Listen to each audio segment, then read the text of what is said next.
پاها رو به اندازه 1.5 تا 2 برابر عرض شانه باز میکنی، 1.5 برابر عالیه و استاندارد. پاها رو به سمت رو به رو نگه میداری، سرپنجه‌هاش. دستات رو روی پهلوها قرار میدی فعلا.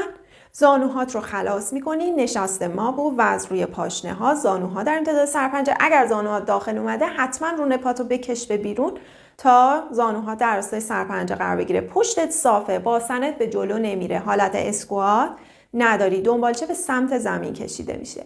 حالا انتقال وزن میدی به پای راستت، میای رو پای چپت بدون اینکه اون ارتفاع بدنت، اون تناب فرضی بهش بخوری یا ازش دور بشی. بازم آگاه باش به ارتفاعت و به وزن بدنت در کف پا. و انتقال وزنت با 4 سر رونت انجام میشه.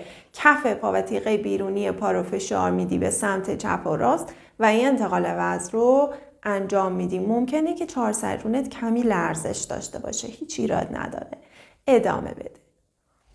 وزنت رو پاشنه ها باشه، دم و بازم. حالا همین حرکت رو میخوایم یک کمی با چرخش کمر انجام بدیم. به سمت چپ کمر میچرخه، به سمت راست کمر کمی به راست میچرخه. زیاد نچرخون که باز زانوت بره داخل. یه ذره در راستای نافت، در راستای زانوی پایی که حالا داری میدی به سمتش.